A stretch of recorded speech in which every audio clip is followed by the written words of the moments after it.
নমস্কার, WB job update চ্যানেলে তোমাদের সবাইকে স্বাগত জানাচ্ছি। এত ঝড় বৃষ্টির মধ্যে আজকে ভিডিওটা বানানোর উদ্দেশ্য একটাই, একটা গুরুত্বপূর্ণ আপডেট যেটা আমি তোমাদের সাথে শেয়ার করতে চলেছি। এই ভিডিওটা শুধু স্পেসিফিক তাদের জন্য যারা ডব্লিউবিপিতে পাস করতে পারোনি বাট কেপি রেজাল্ট নিয়ে এখনও চিন্তায় রয়েছে যে পাস করব কি করব না। তো তাদের জন্য একটা সুবর্ণ সুযোগ আসতে চলেছে।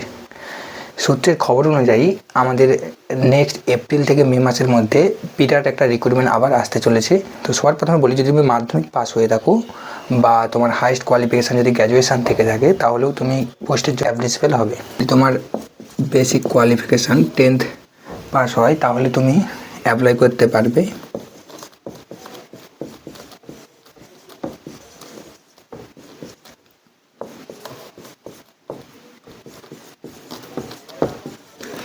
ডব্লিউপি কনস্টেবল, কেপি কনস্টেবল আর আবগারি পুলিশ, এক্সাইজ পুলিশ, ঠিক আছে। তো যদি ডব্লিউপি কনস্টেবলে আমরা কথা বলি, ডব্লিউপি কনস্টেবল বা কেপি কনস্টেবলের এই বছরের রিক্রুটমেন্ট প্রসেসটা একটু ভিন্ন ছিল, কিন্তু বিগত বছরে আবার সেম প্রসেসে রিক্রুটমেন্ট হবে। তো সবার প্রথমে তোমাদের একটা প্রিলিমিনারি এক্সাম হবে 100 নাম্বারের একটা প্রিলিমিনারি এক্সাম হবে। এটাতে তোমার কোয়ালিফাইং মার্কস থাকবে। যদি তুমি কোয়ালিফাই করতে পারো তো এই নাম্বারটা কখনো ফাইনাল মেরিটের জন্য ভ্যারি করবে না। তারপরে তোমাদের হবে একটা ফিজিক্যাল এক্সাম, ফিজিক্যাল মানে মাঠ, এখানে ফিজিক্যাল মেজারমেন্ট টেস্ট হবে আর ফিজিক্যাল এফিসিয়েন্সি টেস্ট হবে। এরপর আসবে তোমাদের মেন এক্সাম, মেনের পরে হবে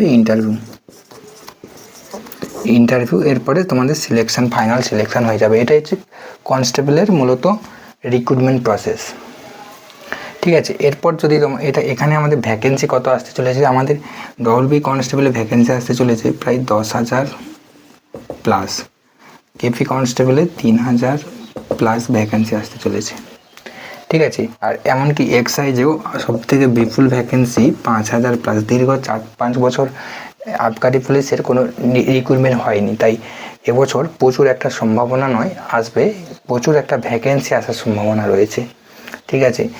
এই ছিল আমাদের 10th, তোমার বেসিক যদি 10th পাস হয়ে থাকে। এরপর তোমার যদি হায়ার কোয়ালিফিকেশান এইচএস থাকে, এইচএস এবং এইচএস যদি তোমার সায়েন্স ব্যাকগ্রাউন্ড থেকে হও তাহলে তুমি এএসআই ওয়্যারলেস অপারেটরের জন্য তুমি অ্যাপ্লিকেবল হবে। ওয়্যারলেস অপারেটরে আসার সম্ভাবনা রয়েছে, তো এটার কোনো স্পেসিফিক বা সঠিক তথ্য আমার কাছে নেই। তো যদি আসে এটার মিনিমাম ভ্যাকেন্সি ধরে রাখতে পারো তোমাদের 2,000-এর মতো ভ্যাকেন্সি আসতে পারে। তো এরপর আমরা কথা বলবো, তোমার যদি হাইয়েস্ট কোয়ালিফিকেশান গ্র্যাজুয়েশান হয়, ঠিক আছে, যে কোনো স্পেসিফিক মানে যে কোনো স্বীকৃতিপ্রাপ্ত বোর্ড থেকে তুমি যদি গ্র্যাজুয়েশান কমপ্লিট করো তাহলে তুমি এসআইয়ের জন্য এলিজিবল হবে। এবার কি এসআইয়ের এক্সামটা হয়, তোমার একটু ফার্স্ট একটা প্রিলিমিনারি এক্সাম হবে, ঠিক আছে। এরও সেম প্রসেস কিন্তু একটু আলাদা। প্রিলিমিনারিতে যদি তুমি কোয়ালিফাই করো তারপরে ফিজিক্যালে যদি তুমি কোয়ালিফাই করো তারপর তোমাদের মেন এক্সাম হবে ডেসক্রিপটিভ টাইপের মেন এক্সাম হবে, ঠিক আছে। এখানে তোমাকে এগুলো যেমন কনস্টেবলের ক্ষেত্রে তোমাদের সব এমসিকিউ বেস হচ্ছে, কিন্তু এসআইয়ের যখন তুমি এক্সাম দেবে সেখানে শুধুমাত্র প্রিলিটা তুমি এমসিকিউ বেস পাবে, বাকি মেন এক্সাম তোমাকে ডেসক্রিপটিভ দিতে হবে।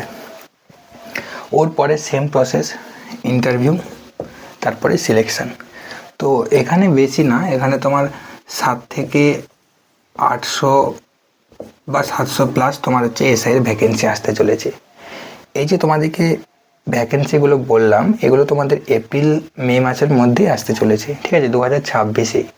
2026-এ রিক্রুটমেন্ট প্রসেস পুরো কমপ্লিট না হলেও বিপুল সংখ্যক ভ্যাকেন্সিটা 2026-এ আসতে চলেছে।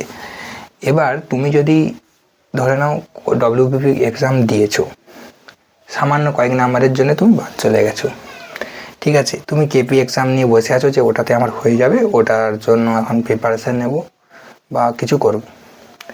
তো সব থেকে মূর্খামি তোমার সেটাই হবে, কারণ এই বিপুল ভ্যাকেন্সিটা তুমি যদি ক্র্যাক করতে চাও, দেখো ডব্লিউপিতে সব থেকে বেশি কম্পিটিশন, কলকাতা পুলিশের থেকেও ডব্লিউপিতে বেশি কম্পিটিশন থাকে। এবং যেমন এখানে কম্পিটিশান বেশি থাকে তাই এখানে ভ্যাকেন্সিও একটু বেশি। আর যদি আমি কেপি পুলিশ বলি, তুলনামূলক ডব্লিউপি থেকে এখানে কম্পিটিশান কম, তো ভ্যাকেন্সিও কম। আর সবথেকে স্মার্ট হবে যদি তুমি আবকারি পুলিশ বা এক্সাইজের জন্য তুমি প্রিপারেশান বা ওটা তুমি যদি অ্যাপ্লাই করো, এখানে ভ্যাকেন্সি প্লাস কম্পিটিশান দুটোই মাঝারি থাকে। বা তোমার যদি কোয়ালিফিকেশান এইচএসএফ সায়েন্স ব্যাকগ্রাউন্ড থাকে তাহলে তুমি এএসআইয়ের জন্য অ্যাপ্লাই করতে পারছো, এটা ডাইরেক্ট তোমার কাঁধে একটা স্টার থাকবে, ঠিক আছে। কনস্টেবলদের জন্য কোনো স্টার থাকে না। তোমাদের সবার প্রথমে যদি প্রমোশনটা বলি, তো তুমি যদি কনস্টেবল হিসাবে জয়েন করো, কিছুদিন কাজ করার পর তুমি সেখান থেকে প্রমোশন পেয়ে হয়ে যাচ্ছে হেড কনস্টেবল, সেখান থেকে তোমার প্রমোশন হলে হয়ে যাচ্ছে এএসআই থেকে প্রমোশন নিয়ে তুমি হয়ে যাবে সাব ইন্সপেক্টর, বা এভাবে পরের পর এসআই পর ইন্সপেক্টর প্রমোশন রয়েছে, ঠিক আছে। তো এই মুহূর্তে তোমাদের কাজ একটাই হবে, ভ্যাকেন্সি কবে আসবে বা কী হবে এটার জন্য বসে না থেকে এখন থেকে যদি তোমরা প্রিপারেশান নাও, তো দীর্ঘ 5-6 মাস যদি তোমরা প্রিপারেশান নাও তাহলে তোমাদের 100% প্রস্তুতি কমপ্লিট হয়ে যাবে এবং তোমরা এখানের মধ্যে যে এক্সামটাই দাও না কেন সবগুলি তোমরা ক্র্যাক করতে পারবে। বেসিক যদি তোমরা এসআইয়ের প্রিলিমসের জন্য প্রিপারেশান নাও তাহলে তোমার এই সবগুলো নিয়ে কমপ্লিট হয়ে যাচ্ছে।